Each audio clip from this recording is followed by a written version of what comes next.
Good morning, good afternoon, good evening, and welcome to this webinar on how to ace number properties.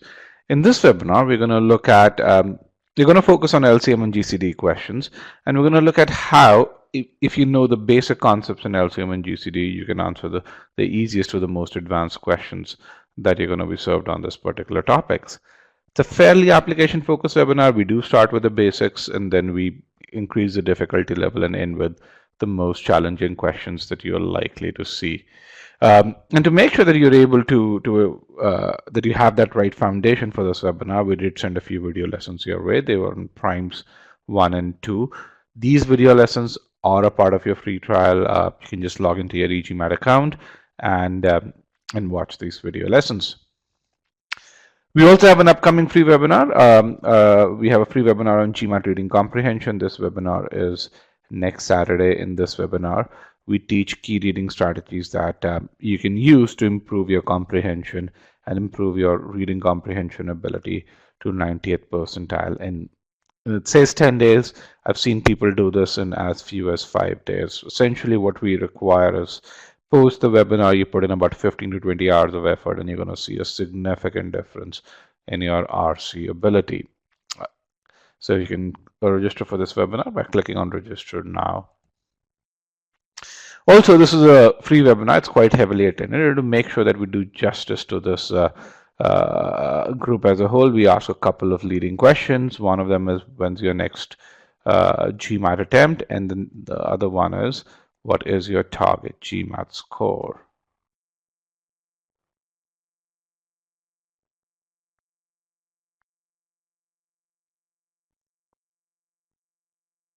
All right, let's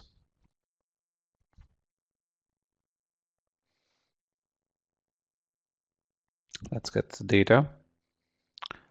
All right, based on the data over here, we have one large group when people plan to take their GMAT, that's 46 to 75 days. Presumably, you guys are aiming for a round 2 application. And then we also have about 23% of the folks who haven't taken their data as of yet. With regards to your target GMAT score, what we have is that a good chunk of you are aiming for a score of 730 to 750. That's about 40%. About another 43% in the 710, 720 bracket, and then a few folks upwards of 760 and below 700. All right, let me get another poll question. How many of you attended the sentence correction webinar, which was there yesterday? Select yes if you attended the sentence correction webinar yesterday. Select no otherwise. All right.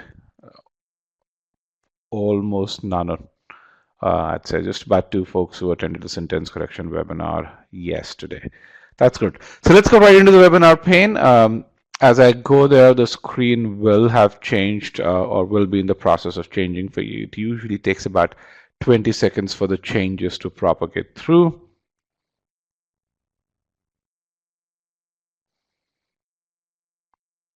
Once the changes do propagate through, you're going to see a slide that says number properties to quant live session. Once you start seeing that, and again, it could be another 5 to 7 seconds depending on the part of the world that you are from. Once you see number properties to quant live session, just press yes so that I know that you are seeing the right screen. All right, it seems pretty much everyone is seeing the right screen. That's wonderful. Below the screen, you'd see a Q&A pod or a question and answer pod. During this time, if you have any question, you can post that question in the Q&A pod, and I or one of my colleagues would be happy to respond to that question. Also, let me introduce my team over here. Joining me today is Payal Tandon. Payal is one of the co-founders of E-gmat, and she's going to be your main host today. I'm Rajat Sadana. I'm the other co-founder of E-gmat, and I'm going to be your co-host today. Also supporting us during this webinar is Ashutosh Mishra. Ashutosh is a subject matter expert as well as a GMAT strategy expert at E-gmat, and he's going to be a co-host today. There are essentially three parts of this webinar, and let me actually hide the poll question here. In the first part, I'm going to give you a brief introduction to E-gmat. That's going to be about 15 minutes for about 15 minutes. Then Payal would take over. She'd get into the core of this webinar, and that's where we'll talk about how you can answer the easiest to the most challenging number properties question. Again, focus more on primes and LCM GCD. And then towards the end, if there are still questions that have not been responded to, I'd be happy to take on in an open-ended Q&A. So with that, let's start with the introduction to E-gmat. Okay, so early on I asked this question, what's your target GMAT score? And upwards of 80% of you said it's close to 90% of you said it's 710 or higher. And while that may be the case, statistically only 6% of the people get to the score of 720 or higher. And this is despite the fact that when you look at median scores at top business schools, they've been at record levels and have been going up for the past few years, and this data is based on what's been reported on MBA.com.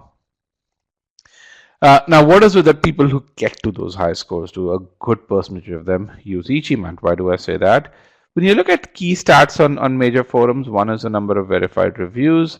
The second is the number of success stories that have been posted over the last 12 months. You're going to find that E-gmat accounts for more verified reviews than do all the other major prep companies combined. Also, more students mention E-gmat than do mention other prep companies when it comes to writing their success stories on GMAT Club's Share GMAT Experience. So what makes our students more successful? I think there's one thing that makes our students more successful is how we think about your GMAT preparation or the architecture of learning that we provide to our students. And to define that architecture of learning, let's kind of look at the two architectures of learning that exist today in the world. One of those architectures of learning is what we call as a book-based architecture, probably the most prominent architecture that's out there. The second architecture of learning is a private tutor-based architecture. Now, when you look at a majority of the GMAT prep courses out there, and courses that provide audio-visual instruction, quizzes, etc., and you try and map them to one of these two architectures, what you're going to find is that they're predominantly built around this book-based architecture. When you try and map E-gmat to one of these two architectures, what you're going to find is that our offerings are built around this private tutoring-based architecture. So let's see, why is it that one architecture has a much higher success rate than the other? To do that, let's see what is it that you need to get to that score of 94th percentile or higher. So if you want to get to that score of 720 or higher, the first thing you need to do is for each one of you, you need to create a path towards that goal. And each one of you comes with, individual different strengths and different weaknesses, requires a certain amount of time to get the most out of your strengths and to improve on those weaknesses, and that's kind of what we call as your personalized study plan. So the first thing that you need to do when you think about getting to a score of 720, 740, or even higher, is to create that path towards the goal. Then you need to learn all the concepts that you need to learn. Just knowing concepts isn't enough. You need to know how to apply those concepts as well. And then you need to get so good at applying those concepts that you attain a level of mastery that puts you in that top 6 percentile of students. So let's see how a book-based approach tackles these challenges. A book-based approach is all about autonomy, which means when you study using a book, you get a couple of study plans. One's a quant-driven study plan, the other is a verbal-driven study plan, and you choose one of those two study plans. Beyond that, there's no personalization that this architecture provides. Then you start learning concepts. Now, books are a great way to learn concepts. The only problem is that books and courses built around that book-based architecture do not have the feedback mechanism built into them to tell you whether you've learned properly or not. So that burden of validation, when 1,000 people go through a chapter in book, they learn through 1,000 different degrees. How many of them have crossed a threshold is something that burden of validation is completely on the student. When it comes to learning application of concepts, that's where a book-based architecture, I think, is something that doesn't live up to the mark. Just with their static nature, Books are not very well suited to tell you what you need to do in step one while approaching a problem, what do you need to do in step two, and what do you need to do in step three. How do you approach a problem methodically? And hence, people who follow a book-based learning architecture, uh, they they essentially tend to solve hundreds and hundreds, if not thousands and thousands of questions just to be able to master application. A few are able to do so, but they are far and between. And when it comes to evaluation of mastery, the tools that a book-based architecture provides are just mock tests. And again, even when you take a mock test, that onus of evaluation is completely on the student. A private tutoring based architecture works slightly differently. When you work with a private tutor, the first thing that a private tutor does is creates a personalized study plan for you. And the goal of that personalized study plan is to ensure that you spend time on the right areas. You get an accurate estimate of how much time you need to get to your target GMAT score. And each one of these students, of a private tutor student, gets an individualized study plan. Then a private tutor will teach you concepts, and as you're learning those concepts, a private tutor would give you feedback on the areas that you need to work on. A private tutor, once you've learned a few concepts, will tell you how to apply those concepts. And again, teaching application is not merely telling you what's right versus what's wrong, but when you see a problem, how do you extract information from it? What is it that you do in step one? What is it that you do in step two, step three, and so on and so forth?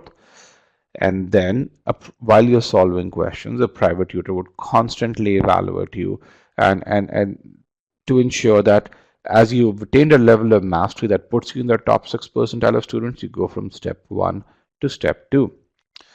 So while you learn the same concepts technically in both these approaches, the extent of feedback, the extent of personalization, the extent of application is very different in the private tutor-based approach. And when you think about a test such as the GMAT, it's fairly easy to see why a private tutor-based approach would be a lot more successful in helping you get to that top 5 percentile or top 3 percentile. So let's see how we built a technology platform based online course that mirrors that private tutoring-based approach. So again, let's start with the first step. Let's take a case of a student who wants to go from a score of 600 to a score of 720. So the first thing you need to do is to define that path to your goal. How do you do that? You first figure out where you're starting from. So define your starting abilities. Then define milestones towards that 720, 740, or 760 score. And then number 3, you personalize the course so that you focus your energy on areas that are relevant to you. So how do you define your starting abilities?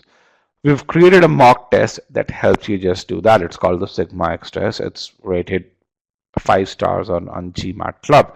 When you take this mock test, you get your starting abilities in sentence correction, critical reasoning, and reading comprehension.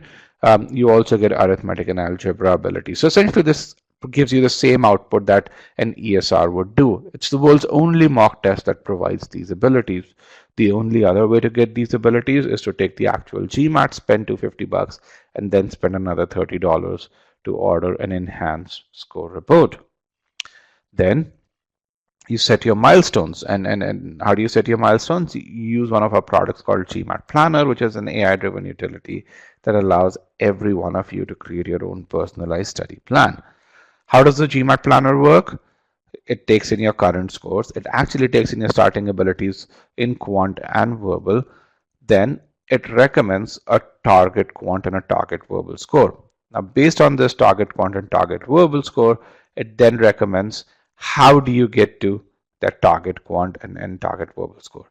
And in each one of these recommendations, the tool goes through at least 30 to 40 permutations that can get you to the same score and recommends one that's something that you're most likely to achieve in the shortest possible time.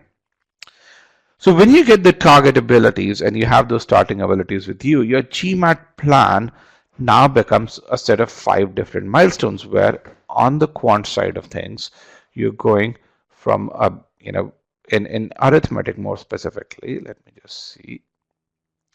You're going from a 59th percentile to an 83rd percentile. In sentence correction, you're going from a 50th percentile to an 89th percentile. And you have clear milestones that you need to achieve. Once you hit those milestones, you can be very certain that you can hit that 720, 730, or 750 score.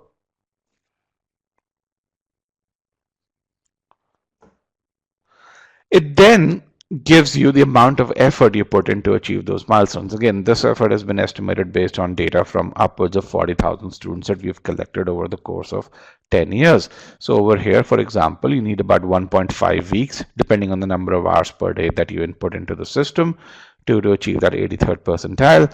Similarly, for sentence correction, you need upwards of 2 weeks to go from 50th percentile to that 90th percentile.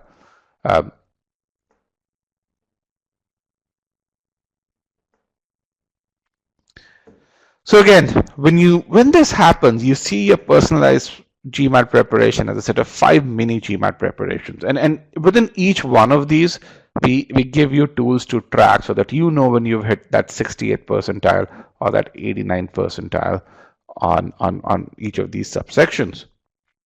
It also then gives you a calendar view. Again, you can really see the amount of time per day that you put in has been taken into account. It gives you a recommendation of how much you should study on each day. So why did we spend 1,000+ hours building this utility? We did that so that each one of you can create your study plan as 7 minutes or less. And we have upwards of 10,000 study plans that have been created using GMAT Planner. The next thing that a private tutor does is he teaches you concepts and gives you feedback on areas that you need to work on. The E-gmat learning platform is built to do that. We first teach you concepts, and the way these concepts are organized, you learn a concept and you apply that concept right away. How do we do that? Let's kind of take a look at this. Now, before we do that, here's another popular course by Magoosh. Again, what you see over here is the same divisibility and remainders module. One, it's not as comprehensive as E-gmat. This is all you have in divisibility and remainders. The second is there are no application files. Now let's go deep into the concept. This is how concepts are done at E-gmat. What you see over here is you learn the concepts over here, and then you get detailed video solution for each and every concept. Then you practice questions right then and there and apply those learnings. And again, when you see all of this information over here, all of this comes with animations so that you see the right information at the right time. Compare this to the Magoosh offering, and what you're going to find is that it's a book with an audiovisual instruction. The next piece that a private tutor does is teaches you how to apply those concepts, and we've created specific files called application files in which we teach you how to apply the concepts. Not just that, once you go through these application files, which by the way have built-in assessments, actually wrong annotation, have built-in assessments over there, as you can really see. You also go through a set of practice files which have E-gmat related E-gmat questions, and then you go through a set of official quizzes as well. And this is how every module within E-gmat is architected. Compare this to the Magoosh course, and what you're going to find is that there's no application file, there's no practice file. There's just one quiz towards the end, and you don't even get the score. The intent over here is not to give you feedback, but just to give you practice. Now, why is this important? The reason why this is important is because your goal is not just to learn these concepts, but to achieve a level of excellence that puts you in that top 5, top 7 percentile of test takers worldwide, or more specifically, if this were arithmetic or algebra, to hit a certain target ability score. The last step is going towards that evaluation of mastery. A good private tutor would constantly, as you're practicing questions, evaluate whether you've hit that target percentile score or not. And how do we ensure that we do that? We build these quizzes called ability quizzes. In these quizzes, we allow you to just take an ability quiz in a defined topic, and then from there on, we tell you how you're doing in subcomponents of that particular topic. So in this case, it's very, very clear that for this particular student to improve, he needs to improve on functions and inequalities. This I was eaten over here.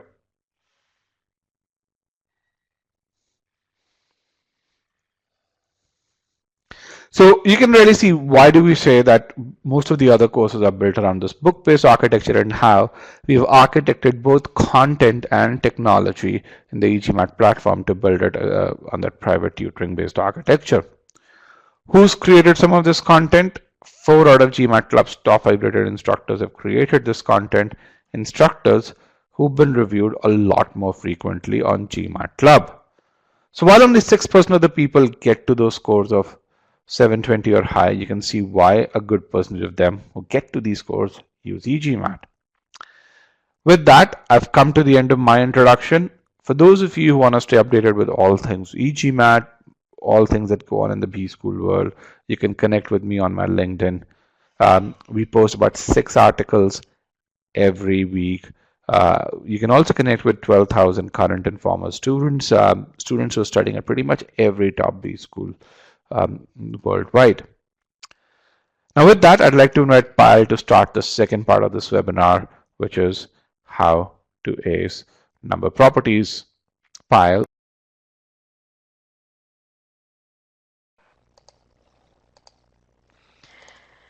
Thank you, Rajat, for that introduction. And hello, welcome everybody to Number Properties webinar. Let's make sure that all of you can hear me loud and clear. My name is Payal Tandon and I will be your host in this second part of the webinar. So it appears that everyone can hear me clearly. Let's just make sure that the sound quality is fine. So yeah, so can you please let me know if the sound quality is okay? Yes, no, or if you have any issues with it. Okay, sounds good. Very nice. Okay, so let's begin with understanding how can you ace number properties. And what we're going to do in this part is we're going to talk about how you should be solving any number properties related question using a unified approach. And at E-gmat, we are a firm believer of the fact that if you follow a process, a structured process to solve questions, you will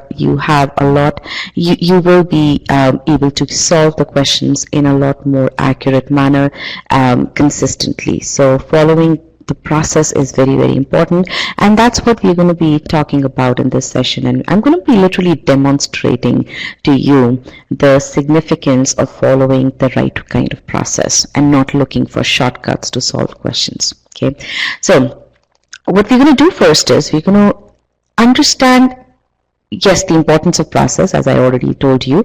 At the same time, we'll also understand the importance of having that sound comprehension of the basics. That's very, very important. In quant, what happens is that a number of students, they feel overconfident about what they know regarding quant. Yes, we know the concepts. A number of us know the concepts, but do we know the concepts to the degree that we are supposed to know so that we can apply those concepts in a consistent manner on difficult questions as well?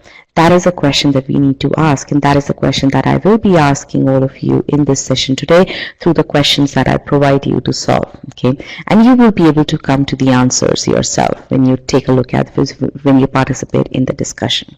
So how are we going to do this session? First and foremost, I'm going to be giving you 3 difficult questions. These are data sufficiency 700 level questions. And why am I doing that? Because I want to make sure. Why am I starting with the most difficult of the questions? Because I want to see where you guys are at as a group in terms of the accuracy for these questions. How many of you are able to solve these questions correctly right from the get-go? That sets up the baseline. And then what I'll do is I'm going to then slowly come back to our regular progression, in which I'm going to first give you the warm-up questions, which are going to be really easy. Then we're going to solve some problem-solving questions that are easier problem-solving questions. These are 650 to 700 level questions. You'll solve 3 of them, and then 700 plus level questions in problem solving. There are 4 of those, and then we'll come back to the data sufficiency questions that I gave you up front over here. Okay, so that is how we are going to be progressing through this session. Okay, all right then. So with this, let's go on to our difficult questions. Now, I usually do not time you all because I want to make sure that how much can you solve the questions, how well can you solve the question if there are no timing constraints, okay? But at the same time, I want to make sure that I can't give you 15 minutes to solve a question, that goes without saying. So what I'm going to do is I'm going to show you the question. I want everyone to click on still solving, and let me just get the question here. Question number 8. Yeah, this is question number 8. So click on still solving here. That tells me how many people are actively engaged with the question, and so basically for how many people should I wait. And then when about 50% of the class clicks on has selected the answer, I'll give, let's say, a 30-second warning or a 10-second warning depending upon the complexity level of the question. Okay, so this is how I quote unquote time you in this session. Okay, now I'm going to show you the question in a bit. There are about 110 people in this session, so let's get this number up to at least 60.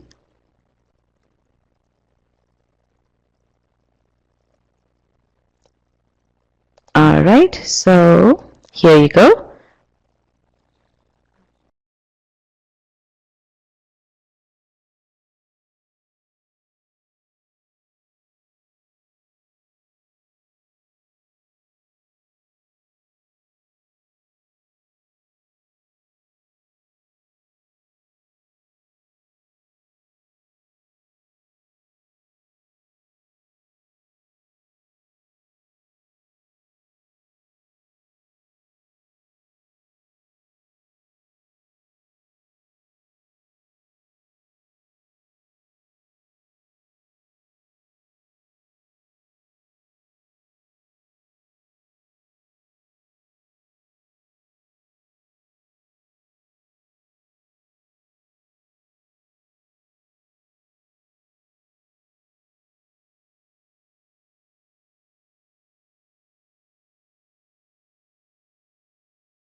Last 30 seconds.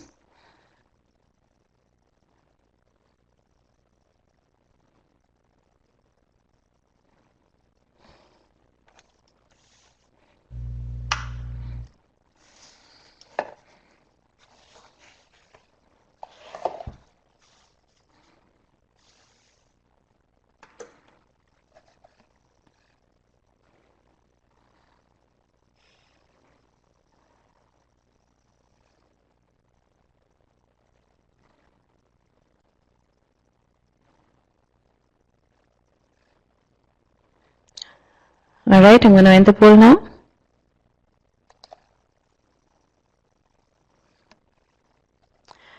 Okay, let's go on to our next question. Can you all please click on still solving? I'm going to change the question screen soon here.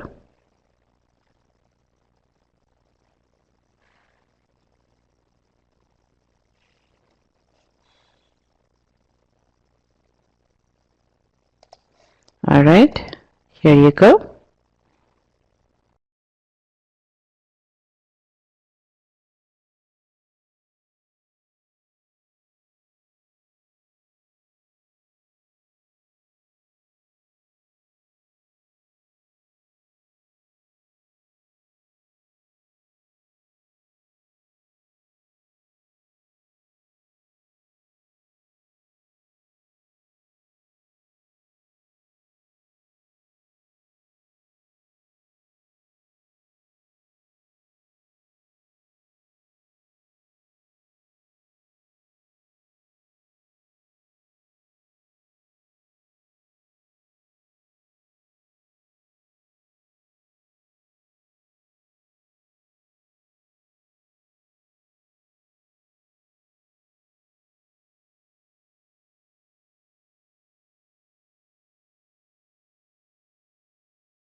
Last 30 seconds.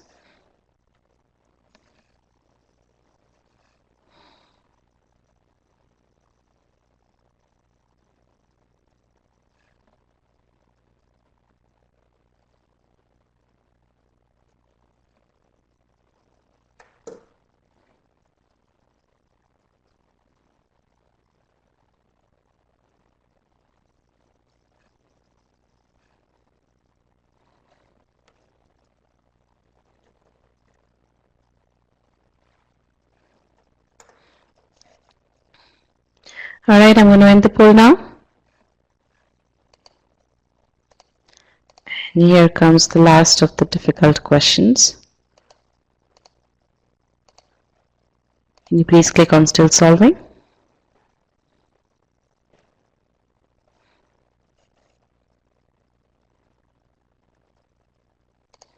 All right, here you go.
Last 30 seconds.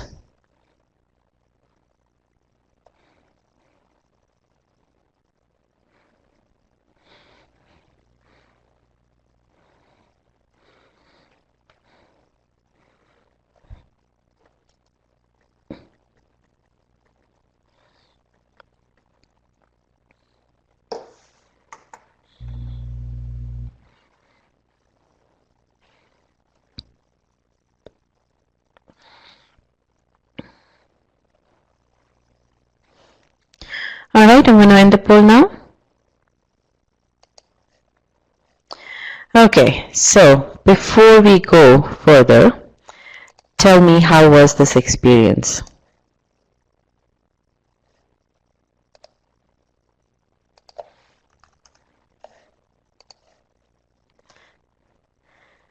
Did you feel confident while doing the questions? Okay, let me ask you this. Did you feel confident while solving the questions? Yes or no? No. Okay.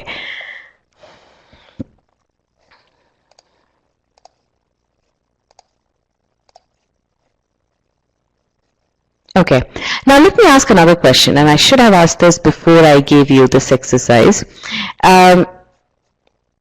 What is your confidence level with number properties in general? Somewhat confident, okay.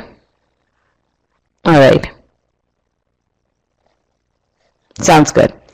So again, these questions, most of you found them difficult. You couldn't solve. The last one was difficult. I will be discussing these questions. And again, once we go through the progressively difficult questions in this session, you will get a chance to solve these questions once again. Okay. And then you will, hopefully some of you will be able to see an improvement in how you approach the questions. Okay. But for now, forget about these three questions. We will start from the basics now. And we will take it step by step, okay? But one thing that I do want to tell in this session to all of you is that when I solve a question, I always use a specific method to solve those questions, okay? So it would be my request to you that when you see the solution, don't disregard the solution just because it is different from what you have done, okay? Try to embrace that solution. That's why we are spending our time here on a Sunday morning, for those of you who are in that time zone, or on a Sunday evening, right, or a Sunday afternoon. So let's just make sure that we embrace this new approach, okay? And I want to make that thing clear up front before I go into the solution aspect of the questions, okay? Now, I had a question here, where can we find the answers for these questions? I cannot disclose the answers just yet because I want to give you guys another chance to solve each of these questions once I teach you stuff from a step-by-step fashion, in a step-by-step fashion, okay? So that's why I'm withholding the answers right now, okay? So I hope that you can curb your curiosity till we get to that point towards the end of the session, okay? All right. Now, warm-up section, basic questions on divisibility and remainders. Now, the topic that we are taking in this session is limited to divisibility and remainders. That being said, whatever we are going to learn from principles aspect in this session is going to be applicable across the board for all number properties questions, as well as across the board for all of quant. Okay, and again, you will see that we will be talking about certain things that are specific to divisibility and remainders, whereas certain things, a majority of things, would be more global in nature. Okay, but in the warm-up section, we will talk about the basic questions on divisibility and remainders. I will be able to, based on your responses, I will be able to give you feedback on your current conceptual knowledge. Okay, and again, I'll discuss the solutions, but I won't really do much of a detailed discussion because really this is not the platform to teach you the concepts. This platform is ready to bring you up to speed with what the correct process is and why is that process really useful. Okay, so here is the first warm-up question.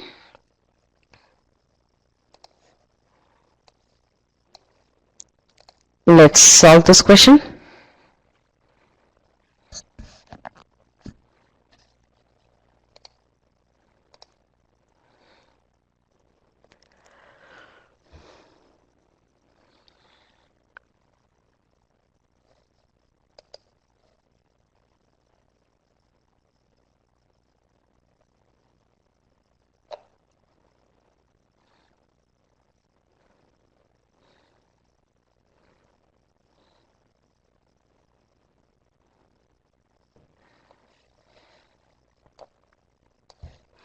All right, I'm going to end the poll now. So the correct answer here is choice B. And what is the question telling us? The question is telling us that Z is a 3-digit number. Okay, So Z is a 3-digit number. So that's something that we know about Z, whose digits are consecutive numbers. Now, if the digits are consecutive numbers, then what we can do is we can assume that the first digit is X, which means that the second digit will be X plus 1 and the third digit will be X plus 2. Right? Now we know the divisibility rule for 3, which is the sum of the digits should be divisible by 3 if the number is to be divisible by 3. Now we take sum of the digits of this number Z, and what we get is 3x plus 3. Now you take 3 as common, which means that this number, regardless of the value of x, will always be divisible by 3 because you have this 3 outside over here. Okay, so the correct answer here is Z is always divisible by 3. So my question to the people who did not mark B as the correct answer, where did you falter? This is a very basic concept here, right? There are two things over here. One is that you should have known the divisibility rule of 3. The second thing is that you should have been able to interpret the information given in the question in this manner.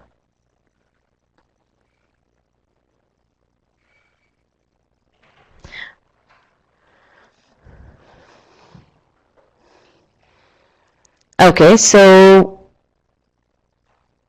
one of you saying if one of the digits is 0, doesn't matter. If it's 0, then the next digit will be 1, the next digit will be 2. 2 plus 1 is 3, so it's still divisible by 3, right? Okay, so the reasons that I see over here are either you didn't know the basic concept over here, right? Or you didn't know how to interpret this information over here, how to how to translate this consecutive number information into this equation. Okay, so if you faltered at the conceptual level, that you didn't know the divisibility rule for 3, then you need to learn that concept, right? But if you faltered at this level wherein you were not able to translate consecutive numbers, digits being consecutive numbers, into this equation, then that means there is a process gap. You have a translation process gap, which is going to play into which is going to have an impact across the board for all of quant. So that's my feedback to you, okay, that you need to work on your translation process skills. Okay, all right, so let's go on to our next question now, and I'm going to open the poll up. Can you all please click on still solving? Sorry, I didn't do that for the last one.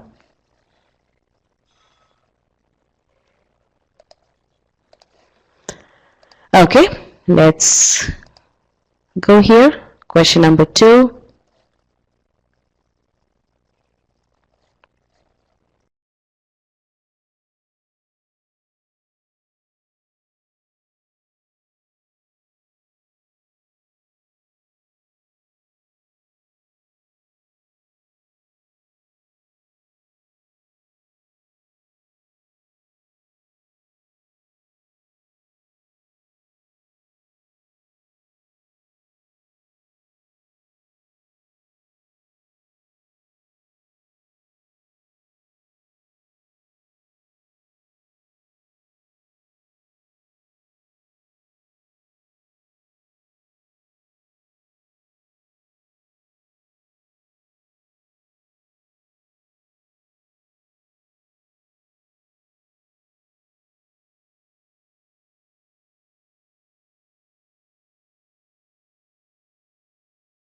All right, last few minutes here, last few seconds, sorry, not minutes.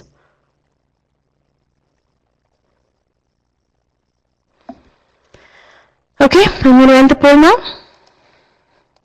So there is a split between choices A and C. Okay, so what is the divisibility rule for 4? Z is a 4-digit number whose digits are consecutive numbers. Now what is it that we should be checking for 4? Divisibility rule for 4. The last 2 digits should be divisible by 4. Okay.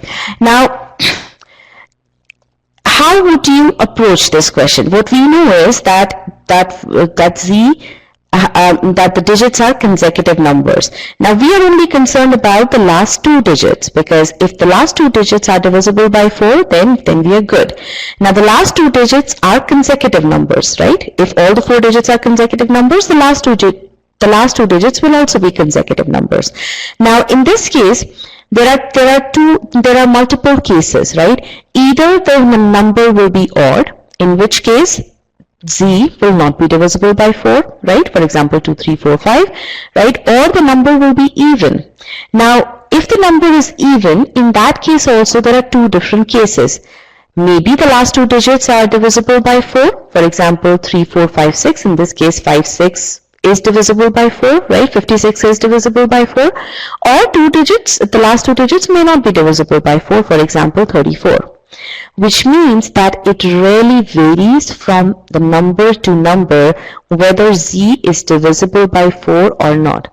There are definitely cases in which Z is divisible by 4. There are definitely cases in which Z is not divisible by 4, which means that the correct answer is that Z may be divisible by 4. That's the correct answer. So for those of you who marked choice C as the correct answer, or who didn't mark choice A as the correct answer, tell me which step did you falter? What did you not consider?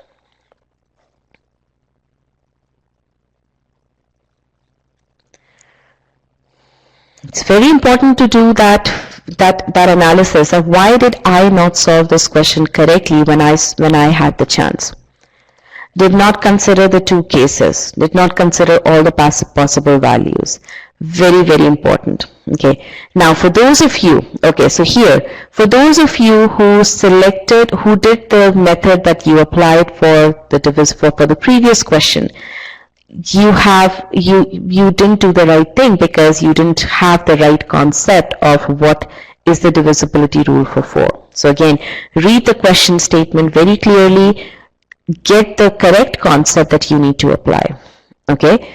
For those of you who did not consider the cases, that is a very, very important skill that you need to have, wherein you have to think through, okay, if I know about the last two digits, okay, that the last two digits are consecutive numbers, now what can the last two digits tell me, right? Either a number is even or the number is odd. In the case when a number is even, again, all even numbers are not divisible by 4, right? So what are the cases in which, in which the number is not divisible by 4? What are the cases in which the number is divisible by 4, right? So again, you have to go through that step by step, almost, creating that tree-type structure that maybe the number is, first of all, odd or even. In even, there are these two cases as well, that the last two digits may be divisible, last two digits may not be divisible. That is a very, very important skill. Okay, and this skill is especially important when it comes to data sufficiency questions.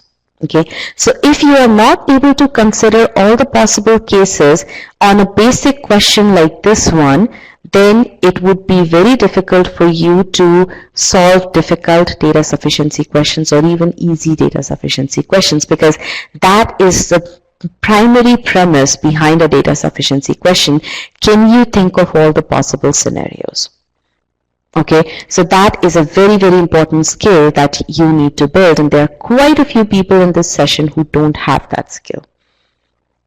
Okay, and that's a skill which is applicable across the board in all of quant, not just limited to data sufficiency, not just limited to divisibility and remainders under number properties. Okay. All right, so as I'm giving you this feedback, I want you guys to be compiling the feedback that's applicable to you. And at the end of the warm-up section, I am going to ask you to put in that specific feedback in the poll over here, okay? All right, so let's go forward. Next question here, and there are 4 choices, so let me bring that poll here. Okay, go ahead.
I'm going to end the poll now.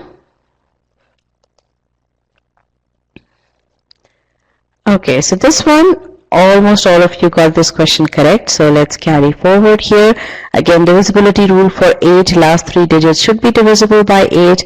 And again, over here, the number is 897. So that's what we consider the last 3 digits of the number. This gives the remainder as 1, which means that the closest number will be 896. Okay, so again, straightforward question, nothing much to it. Didn't have to consider any cases. It tested a clear-cut thing for what's a divisibility rule for 8, and it basically just a simple application of that. So, all right. So now let's come to question number 4. And how many choices are here? 4 choices again. So, can you all please click on still solving? Now, when you see question number 4.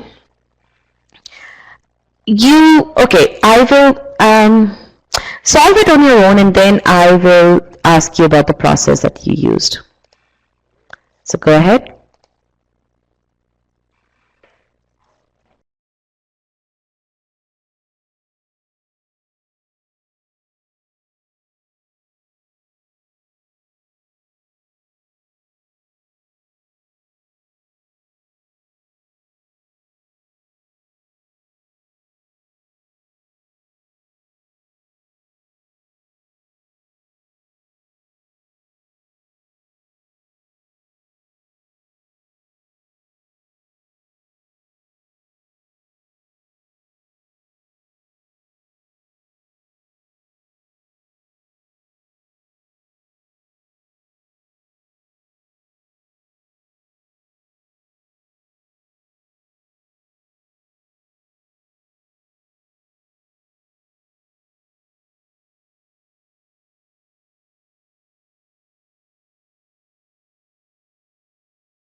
All right, last few seconds.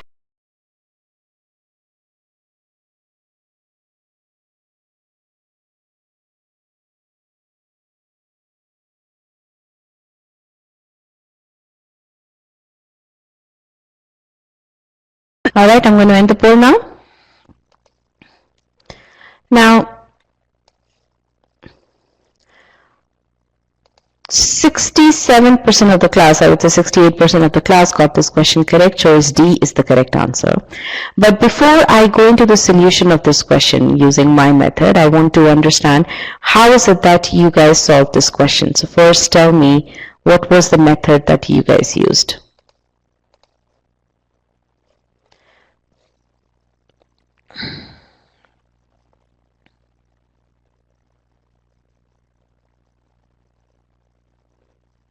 So did you simply do that, what's the remainder when n, so you took n leaves a remainder 3, so you calculated n, and then you figured out you divided n by 4 to check what the remainder is. Is that what you did? That you calculated the value of n first from this information, and then you figured out what is the remainder. Okay. Okay, all right. So majority of you did that. Now let's go through the method which I have used over here and get your opinion on that, and then I'm going to give you my opinion on that method. Okay, so bear with me. As I said, I request you to keep your mind open with this process over here. Very simple concept. Most of you have utilized the equation, the divisibility equation, that dividend is equal to divisor times quotient plus remainder, right? Now, what is it that we need to find out? When we need to find out the remainder when n is divided by 4, right? Which means that n is the dividend here, 4 is the quotient here, right? As for 4 is the divisor here.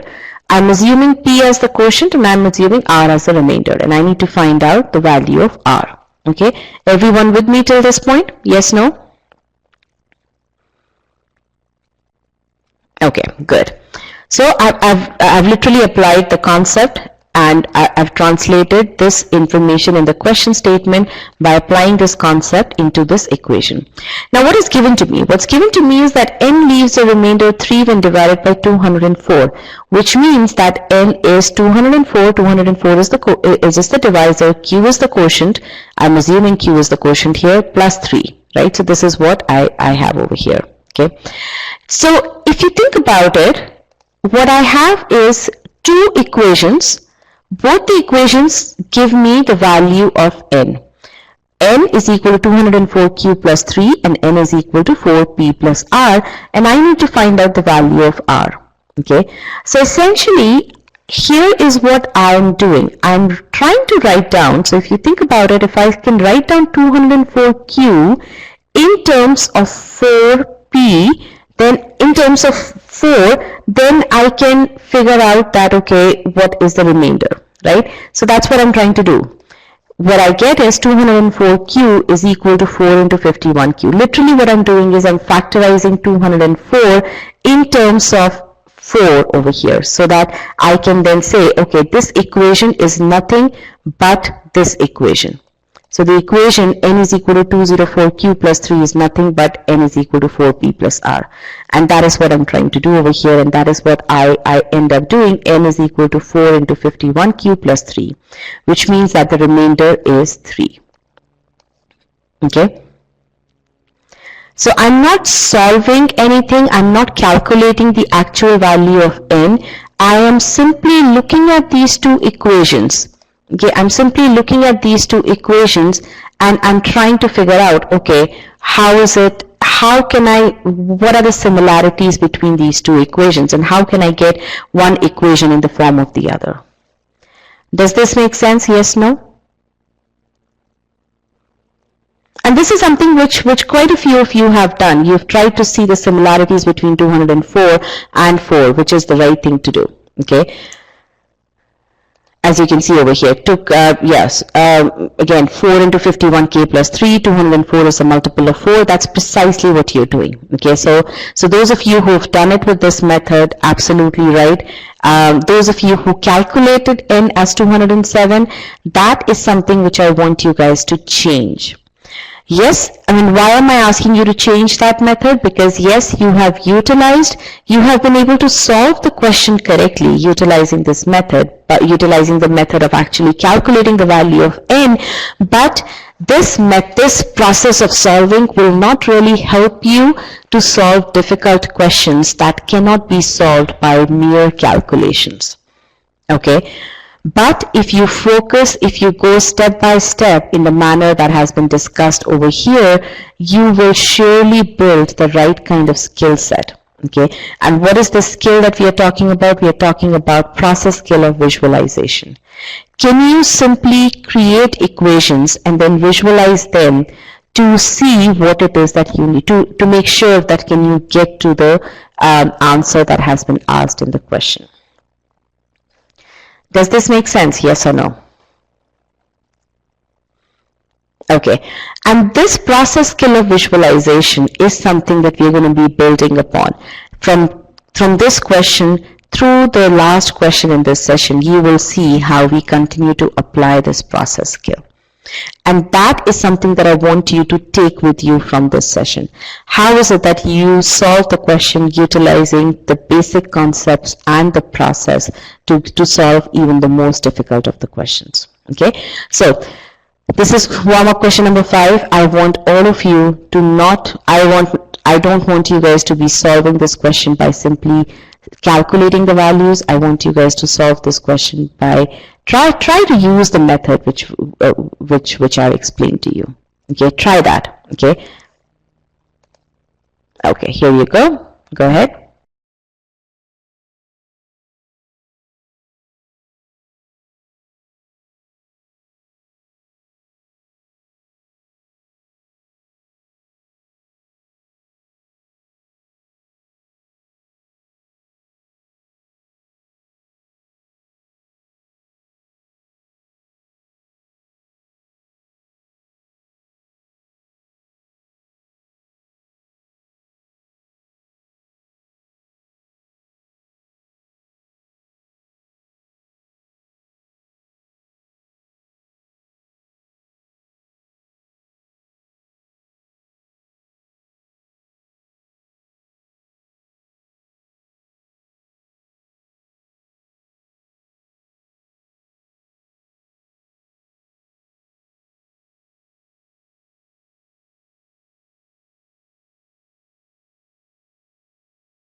All right.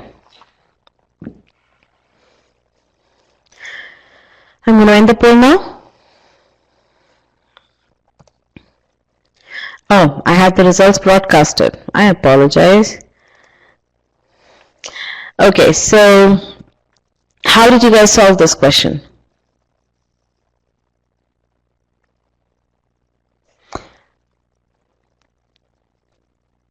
Let me show you the solution and then I'll ask you if how many of you were able to use the solution that I have on the screen. Same approach that I thought. Okay, good. Very nice. So let's do this. So n is equal to 5p plus r. We are good with that.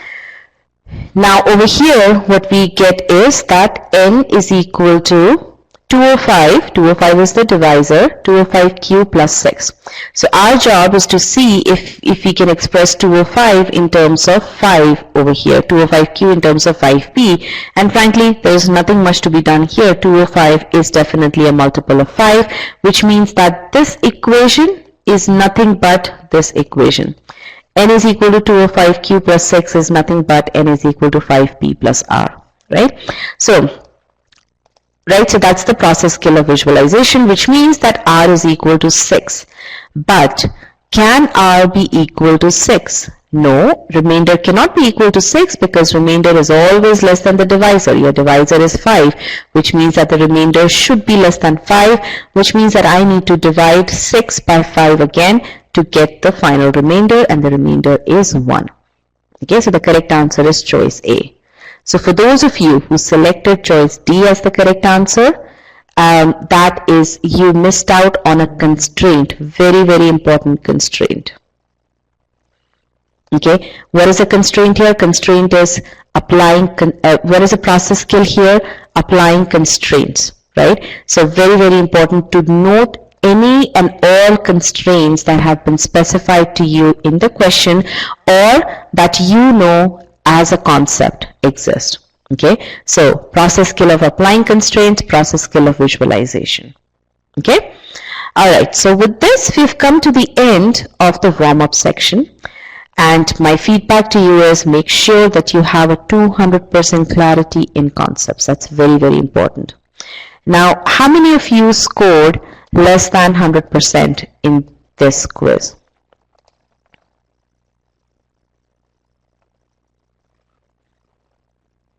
Okay, make sure that you know why did you falter and why did you falter. What's the feedback that you have from these 5 questions? And this is yet another very, very important test preparedness, what do you say, best practice, that whenever you see a solution, make sure that you understand everything that you did wrong in that question and everything that you did correct. Okay, that's very, very important. Okay, so don't be lenient on yourself. Be a very good self-critique. Okay, when you go through the E-gmat course, you get detailed solutions for each and every question in the course, whether that question is in a concept file, whether that question is in an application file or a practice file, right, or scholarly question. So it's your job to make sure that you get the maximum from those questions. Right? It's your job for you to make sure that you are as critical of yourself as possible, because the more critical you are at this stage, the more you will be learning, the more you will be improving. Okay? Alright, so I have a question here. Do these questions apparently simple appear in actual GMAT? Well, yeah, actually questions 4 and 5, they are easy questions, and if you are not doing that well in your test, then you will get easy questions.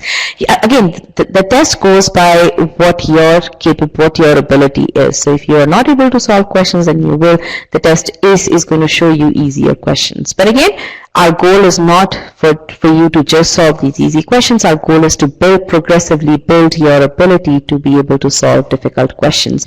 But we have to prove to you that, okay, we have to start from the very basics and then go on to complicating things. Okay? All right, so let's now let's increase the difficulty level of these questions a little bit. So we're going to show you similar kind of things. So now, as you can see, the question stem it's still remaining similar to what you saw in questions 4 and 5, but now the relationships have gotten a bit more difficult, complicated. So let's click on still solving, and my suggestion to you will be, my request to you will be, please use the method which I have taught you from the basics. Don't solve questions, don't just do calculations. Okay. All right, so here you go. Go ahead.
All right, last few seconds.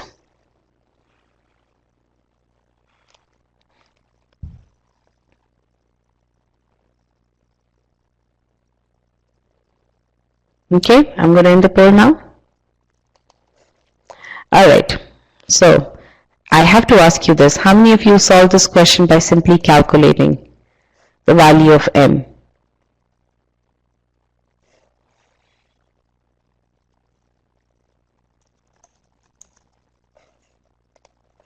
Okay, about 40% of the class. Okay, all right, so I'm going to walk you through the process which I recommend. So let's go through this.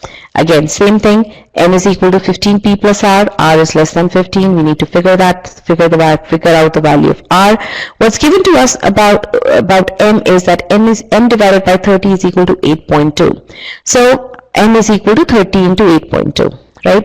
Now what I have to do is I need to somehow get this equation, this part 30 into 8.2, into the form wherein one part is a multiple of 15 and the other part is not a multiple of 15.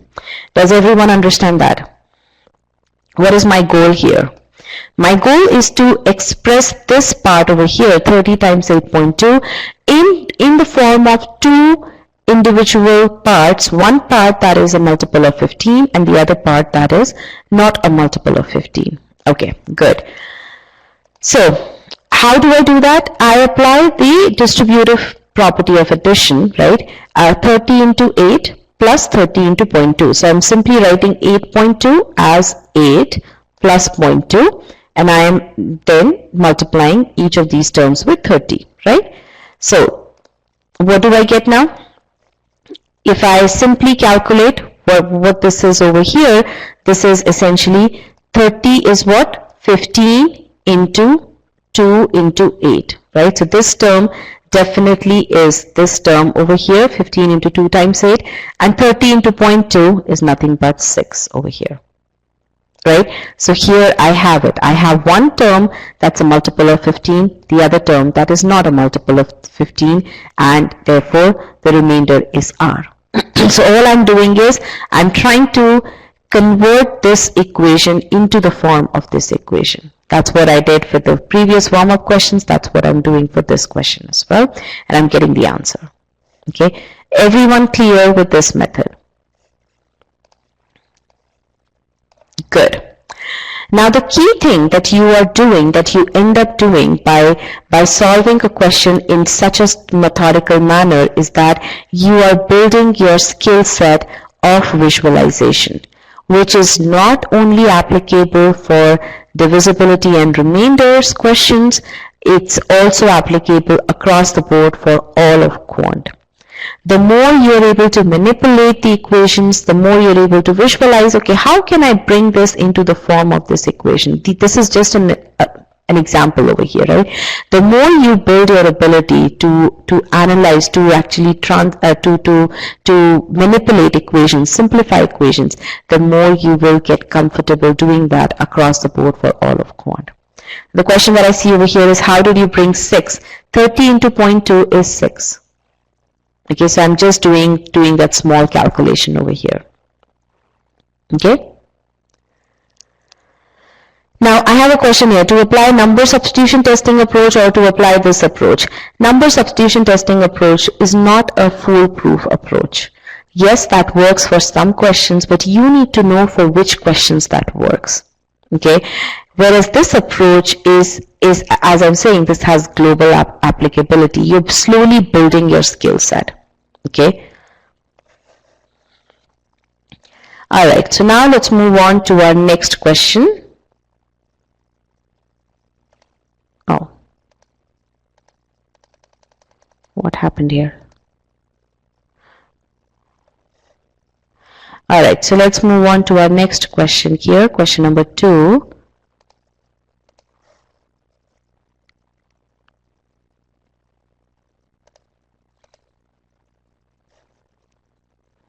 Here you go.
All right, I'm going to end the poll now. Good. I'm really happy to see that you're getting the questions correct now. And let me just ask you this. Were you able to apply the process that we are using? Yes, no? How many of you utilize the process that we are using? Perfect. Very nice. I'm really, really impressed. Good. Okay, so again, m is equal to 30p plus r, and over here we get m is equal to m divided by 15 is equal to 8.2. We do exactly the same thing. We try to express this equation in terms of this, and what we get is 15 times 8 plus 15 times 0.2. Now in this case, we need to get it as a multiple of 30. We need to express this equation, this expression. One of the terms should be multiple of 30, the other one should not be a multiple of 30, and that's what we do over here. We get m is equal to 15 times 2 times 4, which is 30 times 4, plus you get 3 from this other term, which means that the remainder is 3, and that's your answer here. So good. All right. So let's now solve our last question in this segment. I believe, yes, this is the last question, and there are 5 choices here. So let me get the correct poll. Can you all please click on still solving?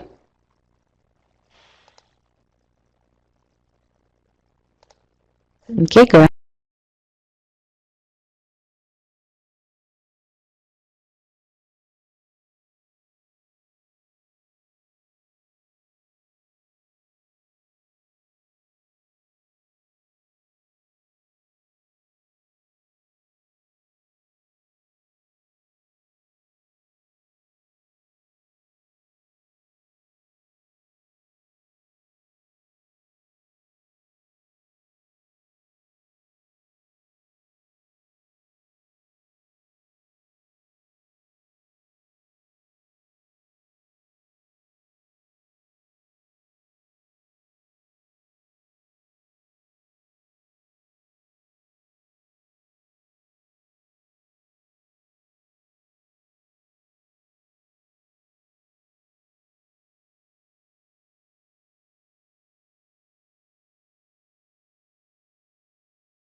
All right, I'm going to run the poll now.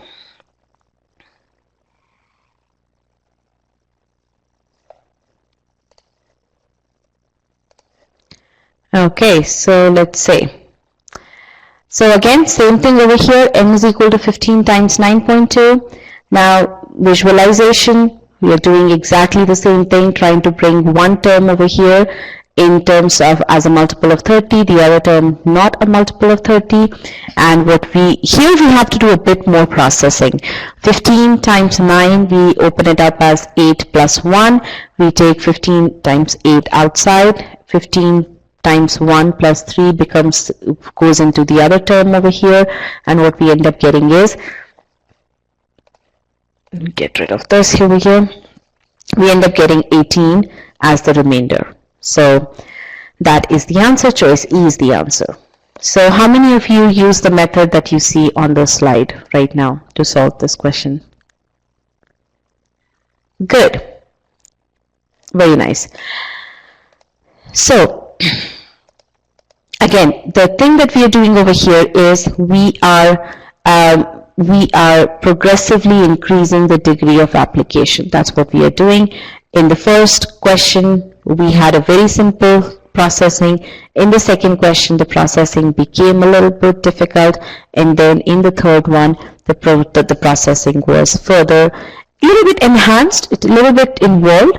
But again, the beauty of this is you don't have to think about what process to use. You have the basic principle. What is the basic principle? The basic principle is that I need to express one term as a multiple of this term over here, and the other will be the remainder because that term is not the multiple of this.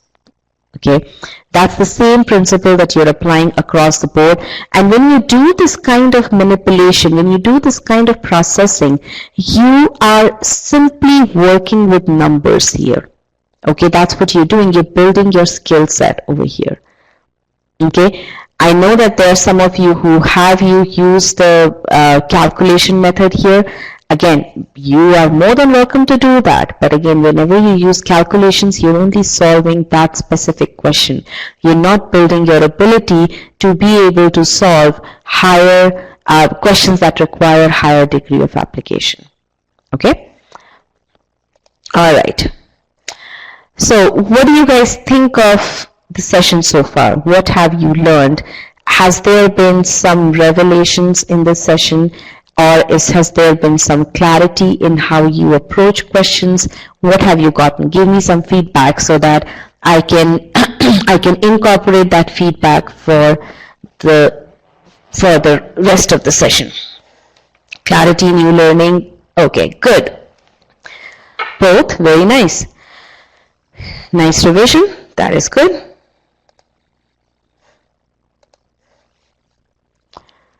I would be confident in divisibility going forward. Very nice. I can easily solve these questions in less time. Absolutely. Good. I'm so glad that you talked about the time approach, clarity on approach.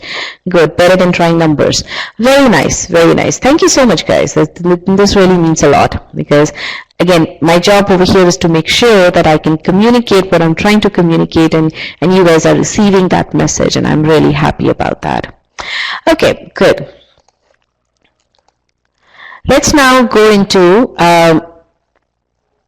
other kinds of questions over here. Now, how is it that you would solve this question? What is the remainder when 31 plus 43 is divided by 7? And I'm going to walk you through this real quick. The answer is 4, and there are two ways to solve this. One is that you simply add the two numbers and you get the final answer, 74, and you divide 74 by 7 and you get the remainder. The other is that you divide the individual terms by 7 and then you add the remainders. Okay, are all of you familiar with the second sequence in which you are allowed to add the remainders? Okay, some of you are not familiar with it, most of you are. Okay, so yes, so this is absolutely correct, that when you have to find the remainder when sum of two numbers is divided by a number, you can simply divide the individual numbers and add the remainders to find the final remainder. Okay. Now in this case, which sequence would you prefer? Frankly, either of the two sequences is fine here. I don't have a preference one way or the other. So any of the two sequences is okay. It depends on the kind of numbers. If the numbers are larger, then I would prefer sequence number 2. If the numbers are smaller, then I would prefer sequence number 1. Okay, but the choice is yours, right? Now, what happens if you have to take product? Okay, if you have to take the product, again, the sequence could be sequence 1 or sequence 2, but in this case, sure shot, what would be the sequence that you would prefer? Essentially over here, what we are doing is we're multiplying the numbers first, and then we are dividing the product by 7 to calculate the remainder, or we simply divide the individual numbers for which product has to be taken, and we multiply the remainders. Okay, absolutely. In this case, sequence number 2 is the preferred sequence. Okay, because when you're talking about product, you automatically start dealing with larger numbers, and it's much better to work with smaller numbers over here. So sequence 2 is preferred. Okay. Now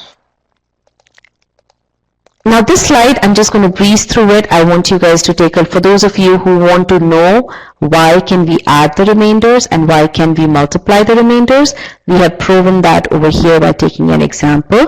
So take a look at it on your own, at your own time, after the session, after I share the PDF with you, and make sure that you're comfortable with it, that you know why this works. Okay, and again, this is simply an application of the divisibility equation. Okay, what I would urge you to do is try to do it on your own first and then come to this slide. Try to, and this would be another exercise wherein you apply visualization skills. So try to do it on your own, because you will be required to manipulate your expressions here, right? So do that on your own and then come back and check the slide. But now let's solve questions based on this, and I'm going to get you the poll here. Can you please click on still solving?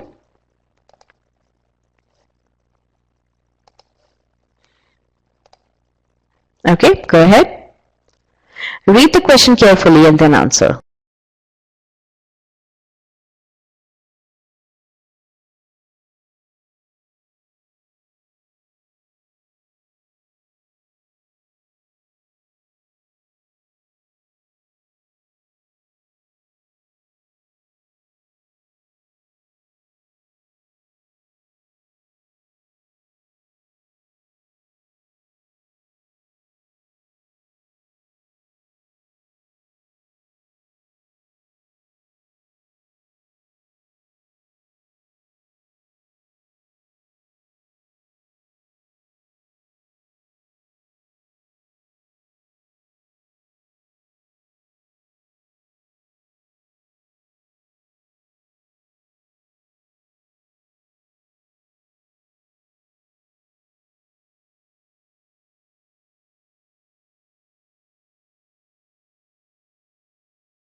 I'm going to end the poll now. Okay. Tell me, how did you solve this question?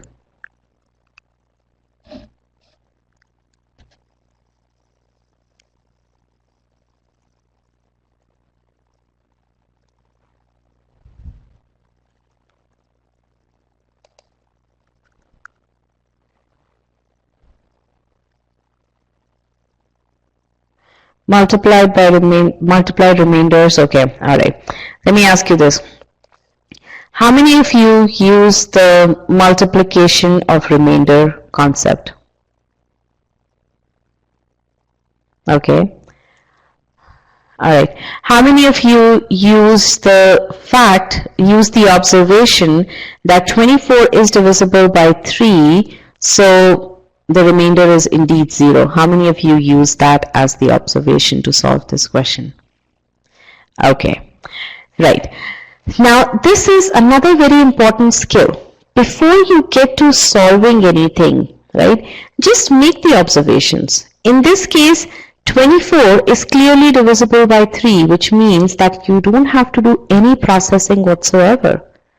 Right? You don't have to do anything over here. The remainder of this expression will definitely be 0. Okay, so that's how I would solve this question. 24 is completely divisible by 3, so the entire expression is completely divisible by 3, so remainder is 0. So I would make sure that those of you who didn't make this observation, you need to make observations such as these, such as this one. Okay, reading the question slowly and just interpreting what is it that the question is actually asking me to do. That is drawing those inferences is very, very important. Okay, and that's the inference that you've drawn from here. You've understood the question statement and you said, okay, there's nothing that I need to do. 24 is divisible by 3. Okay, is this point clear? Yes or no?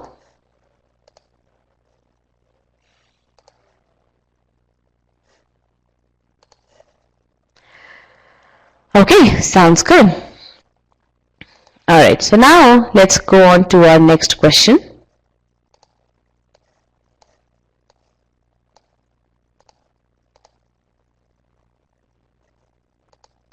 Go ahead, just click on still solving.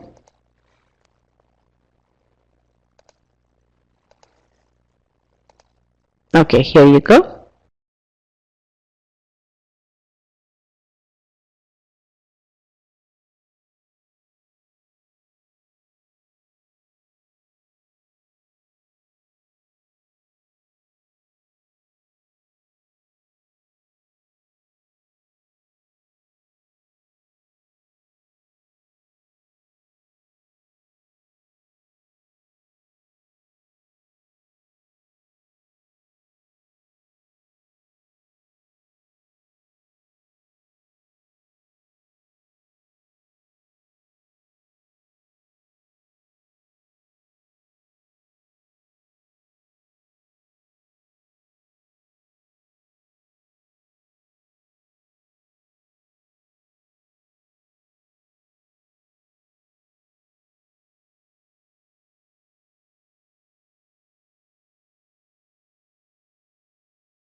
Okay, I'm going to end the poll now.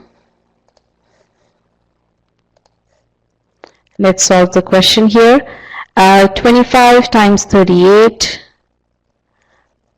whole cube is divided by 3. We need to find out the remainder for this. Okay, so really speaking, what you have over here is remainder. So here we apply the multiplication rule here. So 25 remainder 3 is 1. 38 remainder 3 is 2. So really speaking, 1 times 2 whole cube, you get 2 cube, you get 8. But 8 cannot be the remainder, right? So you need to divide 8 by 3 again and you get 2 as the remainder. Okay, so that's the answer.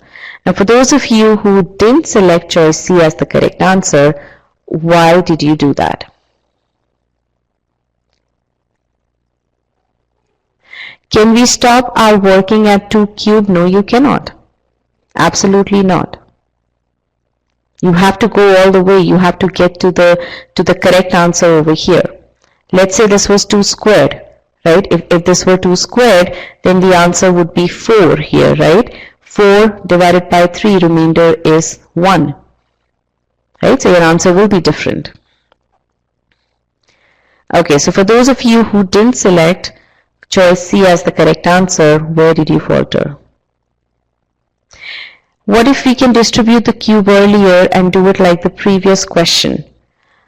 You could do 1 cube times 2 cubed. That would still be the same thing, 8 cubed.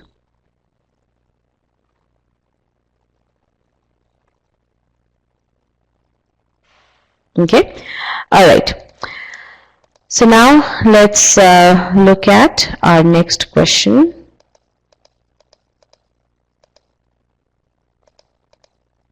So again, over here, we are simply saying that if we can simplify our calculations by applying the concepts, by applying the process. So again, this is the power of simplification.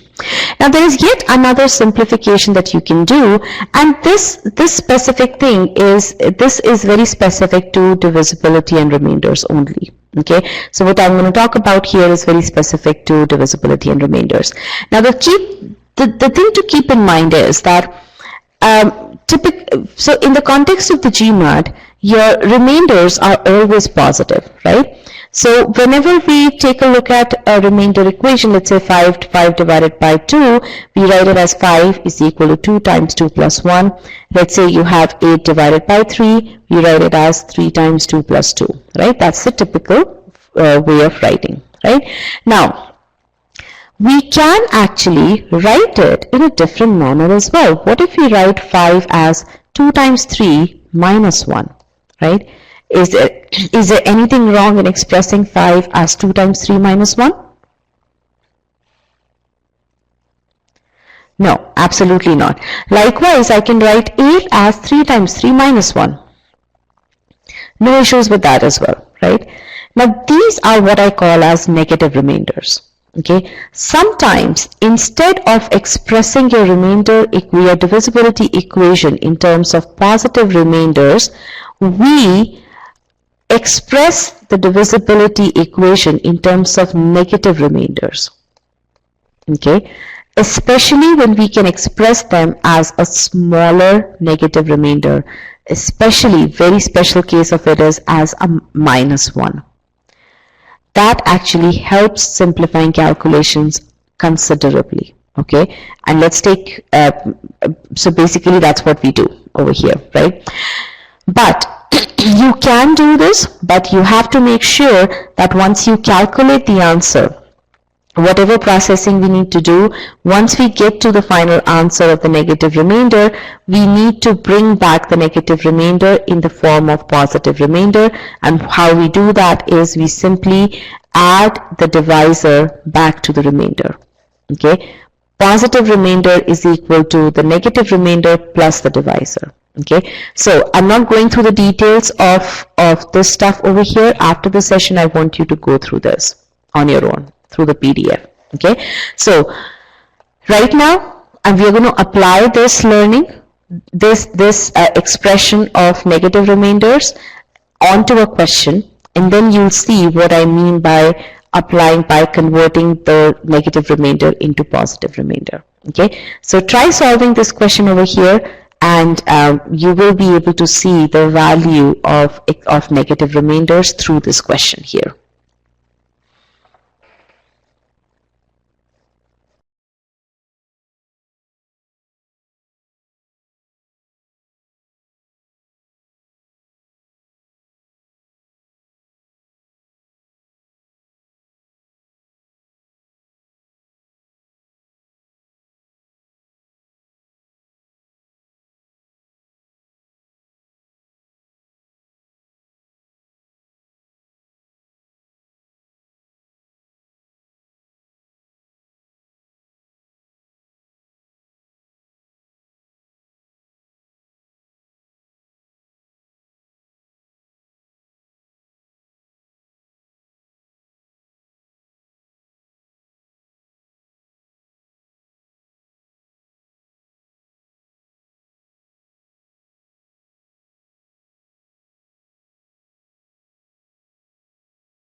All right, last few seconds.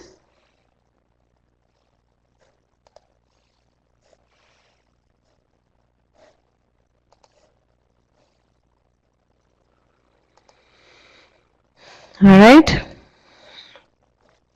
How many of you were able to apply the negative remainder concept here? Okay. Almost half the class. Okay, so let's look at it. So essentially, first what I'm doing is I am looking at this term over here, and this term contributes remainder as 0, right? Why? Because 24 is completely divisible by 3. Next, I take a look at 17 remainder 3, right? What is that? 17 divided by 3, I can express it as 3 times 6 minus 1, right? Everyone okay with this? 17 can be expressed as 3 times 6 minus 1. Everyone okay with that? Alternatively, if I were to use positive remainders, I would say plus 2, right? But I'm choosing 2 because I have a negative remainder of 1. It's possible for me to express 17 as a negative remainder. I am choosing this option, okay? Now, I have minus 1 as a remainder, and the power is 7, so minus 1 raised to the power 7 is minus 1, and I have to now convert it back into a positive remainder. How do I do that? I add back the divisor, right? So minus 1 plus 3, which is equal to 2. So the answer is 2. Choice D is the correct answer. Now versus, if I had continued to go down the regular path of positive remainders, then I would have had to raise 2 to the power 7, get the value of that, divide that by 3, because obviously that number would have been greater than 3, and then divide that by 3 to get the remainder. That would have required a lot more calculations, and the calculations would have gotten a lot more difficult as the magnitude of the positive remainder increased. Let's say 3 raised to the power 7 would have been even more complicated to calculate. So do you guys understand the utility of utilizing negative remainders?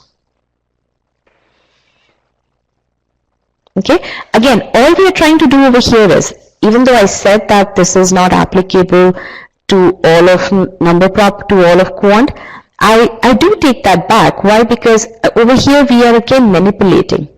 Instead of writing the equation in this form over here, 17 is equal to 3 times 5 plus 2, I'm writing the equation in this form here. So I am technically manipulating it, right? And because I know that for ease of processing, obviously negative 1 is a lot more easier to process than positive 2. Okay? All right, let's apply the same thing on this next question.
All right, I'm going to end the poll now.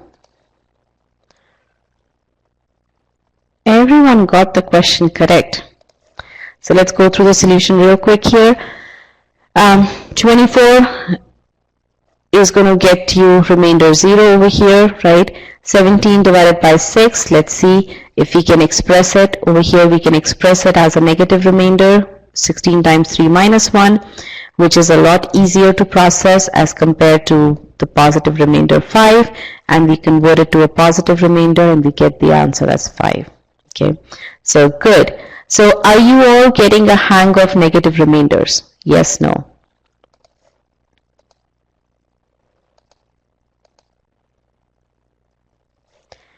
Okay, tell me your comments. So give me some comments about the negative remainders. Really, negative remainders simplify calculations, right? It's okay to process negative remainders, but it's very important to convert those negative remainders to positive remainders. Okay. Okay, so good that there's a question here. Please tell me if it gives options as both -1 and 5. Should we choose it? Technically, GMAT should not give you an option of remainder as a -1 because -1 does not, because according to GMAT, and remainders in the context of GMAT are always positive. So they should not really give you that. Okay? Good. Very nice. So let's now go into our questions 8, 9, and 10. Okay. Now you see the question here, right? I want you to actually take a look at how we have progressed through the session. And I want you to apply the principles that you've learned in this session on this question, on these questions, okay? So I'm going to give you another chance to solve this question. Now the first and the foremost thing, I'm going to give you a hint as well to begin with for a DS question. I want you to read the question statement properly without worrying about the individual statements. Just read the question statement and get everything that you can from it so that you know what it is exactly that you need to find out. Okay. Then you process statement 1 in the light of what the question statement tells you. Then you take a look at statement 2 in the light of what the question statement tells you, and then you take a look at both of them if required. Okay. All right. So go ahead and start solving this question.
All right, I'm going to end the poll now.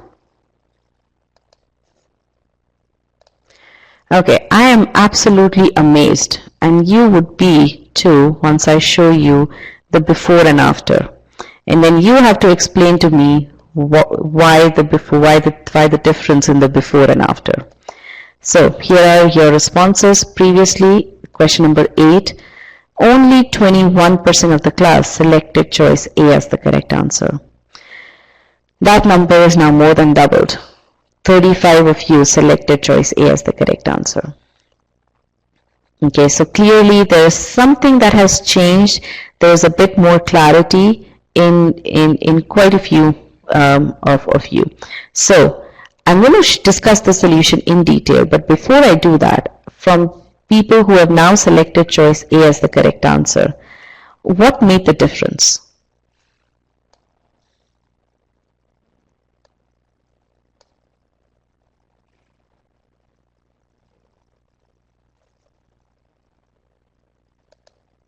Structured process, remainder formula, okay. Conceptual clarity, the process. Okay, all right, sounds good. So let's go through the solution here. What do we need to find out? What is the remainder when P is divided by M and M is greater than 1? Now what does statement 1 give us? Statement 1 tells me P is equal to M plus 1 raised to the power 8, right? Now, I know this from what we have learned. I know that if I can simply take the remainder of the individual terms and I can get to the answer, right? So over here, what I have to find out is P remainder M. So that's what I do. P remainder M is nothing but M plus 1 whole to the power 8 remainder M. I can take 8 outside. So what I get is M plus 1 divided by M. So M plus 1 remainder M whole to the power 8. Now really M plus 1 remainder M is clearly 1. So 1 raised to the power 8, which is equal to 1. So this can give me the answer right away. So I don't need any other information. It's a statement 1 is sufficient. Okay. Now when I take a look at statement number 2, okay, statement 2 simply says M is equal to 8. Right. Now this doesn't tell me anything about P, so really I can't find the answer. So statement 2 is not sufficient, which means that the correct answer is choice A. Now when you guys solved this question previously, right, number of you, half of the class, more than half of the class selected choice C as the correct answer. Okay. Now that is a very, very common trap. Why is that a common trap? Essentially, if you simply see that, okay, choice is statement 1 gives you a relationship between P and M, and statement 2 gives you the value of M. So really I can simply switch, so I can simply substitute the value of M over here and I should be able to get the answer. Right? But that is not how it's supposed to work. There are other concepts also that you can apply, which is what we did over here to basically add to this particular statement, to actually get the answer from this statement. And that's why you have to follow that methodical step-by-step process. Okay. All right. So now let's take a look at the next question here. Go ahead. Can you please click on still solving?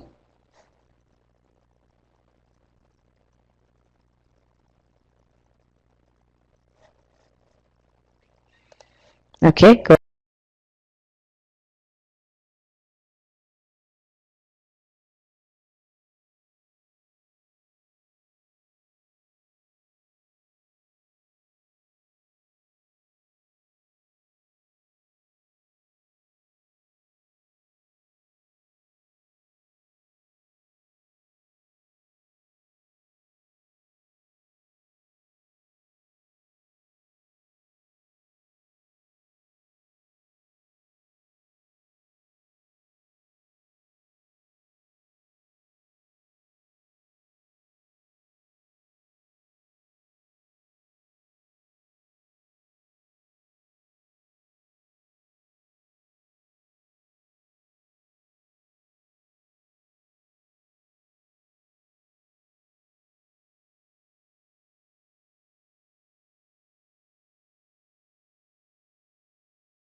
All right, I'm going to end the poll now.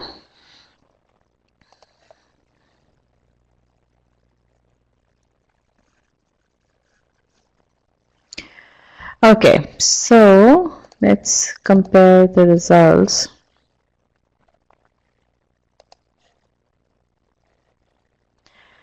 Things have changed slightly over here, but not as much as for the previous question. Okay, so let's go through the solution here first. What is the remainder when 38n squared is divided by 13, right? Now this is where your deep analysis, thorough analysis of choice of the question statement helps a lot, okay? So 38n squared divided by 13, we need to find the remainder of that, right? So I take n squared outside, okay? 38 remainder 13. Now 38 can be written as 13 times 3 minus 1. So you apply the negative remainder concept here, okay? The alternate is to take 12. Again, 12 raised to the power n squared. That's going to be really complicated, okay? So what you get over here is minus 1 n squared, right? Now, minus 1 n squared. This can be either positive if n is even or negative if n is odd, right? So if n is odd, that means minus 1 raised to the power odd power, which means that the remainder will be minus 1. And then because my divisor is 13, I have to add back the divisor to get a positive remainder, which would be 12. Or if n is even, then minus 1 raised to the power even number is 1, which means that the remainder is 1. So really my question comes down to, is n even or odd? That is what my question comes down to, because if n is odd, then I know what the remainder is. If n is even, then also I know what the remainder is. How many of you were able to simplify the question statement to this level? Because that's the crux of this question. Okay, so about 65% of the class. Okay, now I basically look at statement 1. Statement 1 tells me that n leaves no remainder when divided by 4. What does that tell me? That tells me that n is even, which means that statement 1 is sufficient. Okay, then I do statement 2 analysis. It says that square root of n is only divisible by 1 and itself, which means that square root of n is a prime number, which means that n is nothing but prime square of prime number. A square of prime number, it could be 2 squared, it could be 3 squared, it could be 5 squared. So I don't know if it's even or odd, because 2 is the only even prime number, right? So I don't know if it's even or odd, which means that statement 2 is not sufficient.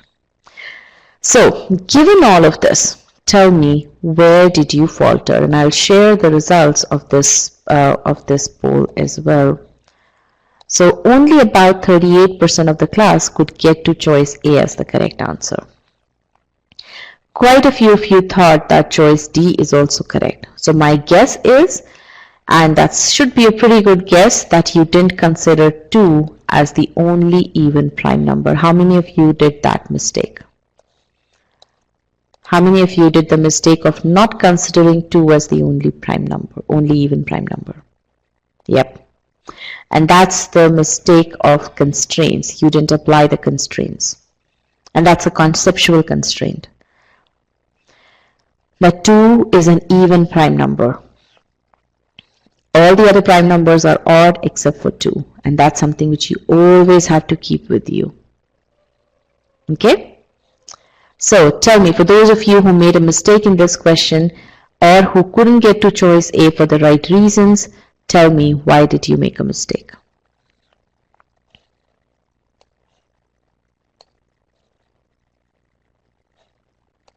See, as I said, previous answers, it wasn't much of a change from the previous answers. So these are the previous answers. Okay, so didn't know where to start. What else?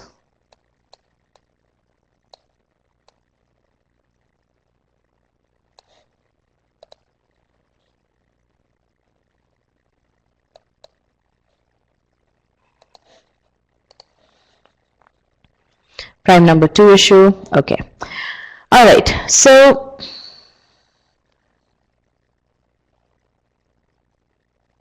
didn't break down 38n squared properly. Okay. Now tell me something. Is there anything complicated in this question?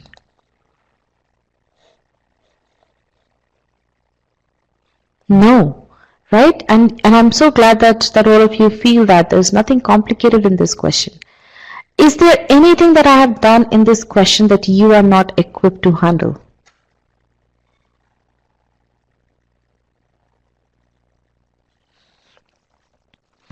Absolutely not. Right? And that is the level of confidence that I want you guys to go with. Okay? Things are absolutely solvable. Okay?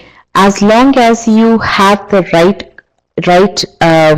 mindset, as long as you have the right conceptual understanding, and as long as you follow a structured step-by-step process.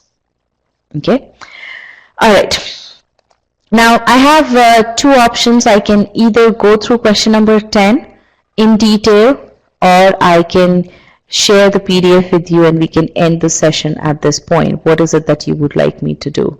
Do you want me to go through the details of question number 10? Oh, sure enough. All right, let's go ahead then. I was asking this because some of you were asking, okay, how long the session is. So I thought, okay, let me give you an option here. Okay, so let's go through this. Oh, but I didn't give you a chance to solve this question on your own. Yeah, go ahead, solve this question on your own first. Go ahead.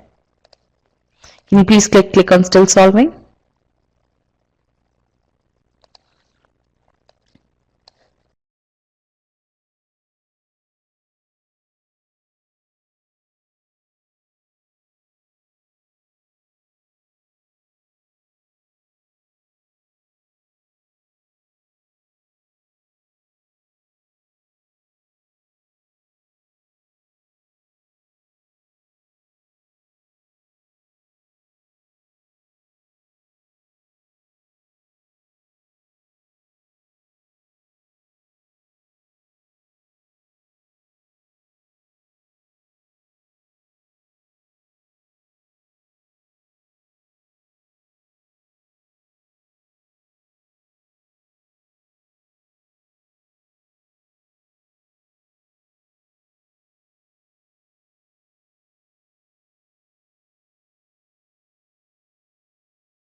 All right, I know even though a number of you have not solved the question, I'm actually going to explain the question because this is a bit complicated. Okay, again, not overly complicated, but just so let me go through the solution here. So we need to find out what's the remainder when 4m is divided by 16, right? So here I simply write 4m is equal to 16q plus r, right? So I have these constraints over here. Now, what's the first statement telling me? This first statement tells me that m leaves the remainder 4 when divided by 32 raised to the power 32, and this is where things that we applied in the first few questions come in handy, right? That's where the process skill of visualization comes in handy. Now, this is your divisor, 32 raised to the power 32. It's not a simple divisor, right? More than anything over here, this is just, such numbers are just there to scare you, but there's nothing to be scared about here. So essentially what we have to do is, we need to bring this equation in the form such that I can express one term that is a multiple of 16 and the other term that is not a multiple of 16. That's what I will try to do. Okay. Now, but before that, I have to bring 4m. I have to multiply both sides by 4m. Why? Because here my right hand side is 4m. Okay. So that's the first thing that I have to do. Okay. So 4m is equal to 4 into 32 raised to the power 32k plus 4. Now both of these are comparable. Now I have to express one term such that it's multiple of 16 and the other term that is such that it's not a multiple of 16, and that's what I do. I do my manipulation here. Okay, so if you look at it, what I'm doing here is I'm splitting 32 as 32 times raised to the power 31, right? And I'm getting the like terms out. Essentially what I end up getting is 4m is equal to 16. So I've gotten 4 times 4. P is nothing but 8 into 32 times 31. And then my other term is also has 16. So essentially in this, there is no term that is not a multiple of 16. So the remainder is 0. How many of you were able to get to this point? So all I'm doing is it's more of a manipulation skill. I'm simply visualizing. I'm applying the method of visualization, but I'm rearranging the terms such that I can get to the form that I need to get to. And my goal is my starting point is this over here. This is my starting point, right? But the first and the foremost thing that I had to do was I have to multiply both the sides by 4 so that I can get my left hand side to be equal in both the terms, in both the equations. And then my principle is that I have to express one term in the form which is a multiple of 16 and the other term that is not a multiple of 16. And I do all of my manipulation and I end up getting no term that is not a multiple, 0 as the term that is not a multiple of 16. Okay. Anything complicated here? Yes, no. Now that you see the solution. This is what we've been building up to throughout in this entire session. Had you solved the questions up front using a simple calculation method, there is no way you would have even understood what's going on over here. And it's really out of question that you would have been able to simplify and basically visualize the equations in this form. That is what I mean by by building your skill starting from the easy questions all the way to the difficult questions and building the right kind of skills. Okay, and that is what you're going to see in the quant course. We don't solve questions by utilizing tricks. We don't solve questions by simple calculations. By simply doing calculations, we solve questions keeping in mind what the end goal is. And the end goal is to prepare you for that Q49, Q50. Okay, and for that, you need to be equipped to solve questions in a methodical manner. Okay. All right, let's take a look at the last statement here, statement number 2. Now this is a little bit, I would say this is a lot more involved than statement number 1. What this tells me is that m cube is divisible by 16. Okay. Now if m cube is divisible by 16, then definitely m is an even number. Everyone understands that? If m cube is divisible by 16, then definitely m is an even number. Everyone with me on that? Okay, which means that if I express m in terms of its prime factors, then definitely 2 is going to be a prime factor of m. Everyone with me on that? Okay, all right. So essentially my goal is to get some information about m so that I can find out the remainder as has been asked me to find, as has been asked, right? Okay, so that's what I'm trying to do. And because I know m cube is divisible by 16, the first and the foremost thing that comes to mind is that, okay, m is an even number. And then now once I know m is an even number, the only thing I can do with it is I can express it in terms of its prime factors. Okay, now I basically then go back to m cube now. right? So m cubed, if I cube both sides, what do I get? M cubed is equal to 2 raised to the power 3a times the other prime factors, right? Now 16 has been given to me, right? What is 16? 16 is 2 to the power 4, right? Which means that if m cubed is divisible by 16, it's divisible, which means that it's divisible by 2 to the power 4, which means that this 3a has to be greater than or equal to 4, right? This 3a power is at minimum 4, right? Which means that a is at the minimum 4 divided by 3, which means the minimum value of a is 2, which means that m is 2 squared something, which means that m is 4m will be 4 into 2 squared, okay, which means that 4m is equal to 16 cube, which means remainder is equal to 0. So choice D is the correct answer. Okay. So essentially all I'm doing over here is I'm trying to utilize all the information that's given to me. I've drawn an inference from the statement that m cubed is divisible by 16. I've drawn an inference that m is an even number. Okay. Then I'm trying to utilize 16 over here to figure out, okay, what's the minimum value of a. And that's how then I figure out, okay, m is equal to 2 squared. I need 4m. 4m is equal to 4 into 2 squared. 4m is equal to 16 q. R is equal to 0. So now this question again. Okay, first of all, is there anything in this solution that you don't know? It's pretty much I haven't used any complicated stuff. It's all the basic principles that I'm applying, right?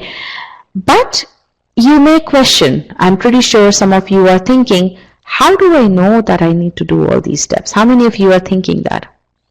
How would I know that this is what, yes, you've shown me the solution makes sense to me, but how would I know that I need to do all these steps? And that's a very valid question. And as I said, this statement is a lot more involved than any of the other statements in the 3DS questions that we did.